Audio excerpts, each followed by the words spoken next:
Hati-hati friend, jangan salah pilih aset ya. Pada sesi ini kita akan bahas mengenai apa itu aset produktif dan aset liabilitas. Karena banyak sekali para pengusaha, pebisnis ataupun pekerja itu mau mencoba memiliki aset namun mereka salah pilih gitu friend. Ya, ternyata yang mereka miliki adalah aset liabilitas, bukan aset produktif. Jadi kita akan bahas apa bedanya ya. Karena memang hari ini friend, banyak sekali orang yang merasa sudah punya aset. Padahal sebenarnya mereka itu sedang menambah beban saja. Contoh, beberapa orang merasa beli mobil itu merasa sebuah aset gitu ya. Atau beli jet-jet mahal merasa ini adalah sebuah investasi. Atau upgrade lifestyle bahkan, merasa sedang naik level gitu ya. Padahal kenyataannya friend, uang jadi terus keluar, bukan masuk gitu ya. Jadi udah punya aset-aset tadi, tapi uang itu jadi terus keluar, bukan masuk sekali lagi. Lalu apa itu aset sebenarnya friend? Aset itu seharusnya adalah sesuatu yang menghasilkan uang.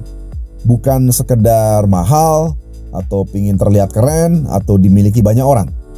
Kemudian apa itu liabilitas? Liabilitas itu adalah sesuatu yang menguras uang kamu friend. Ciri-ciri utamanya adalah butuh biaya rutin. Terus dia tidak menghasilkan income friend.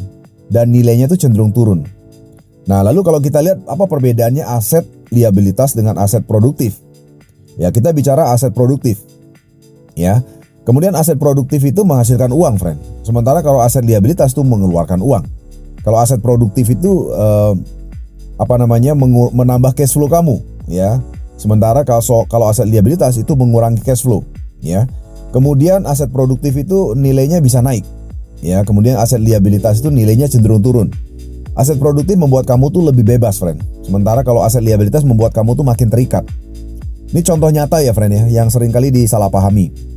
Seringkali banyak orang mengira ini adalah aset, padahal ini adalah liabilitas. Contoh nih friend, misalnya mobil pribadi. Ya, mobil pribadi kecuali untuk bisnis ya. Terus jet-jet mahal, rumah mewah ya yang tidak menghasilkan income ya, cuma ditempati doang gitu ya. Atau barang-barang lifestyle. Ya, ini adalah contoh aset yang liabilitas sebenarnya. Sementara aset produktif itu contohnya adalah properti sewa. Jadi punya rumah, punya yang dikontrakkan atau dibuat kos-kosan misalnya. Sama-sama properti sih, tapi disewakan gitu maksudnya. Kemudian aset produktif lainnya adalah saham, misalnya saham dividen atau saham growth atau reksadana atau bisnis yang menghasilkan atau obligasi, ya.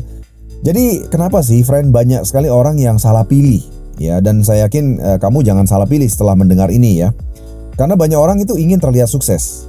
Jadi mereka beli yang terlihat wah gitu kan. Dan berikutnya adalah kurang edukasi finansial.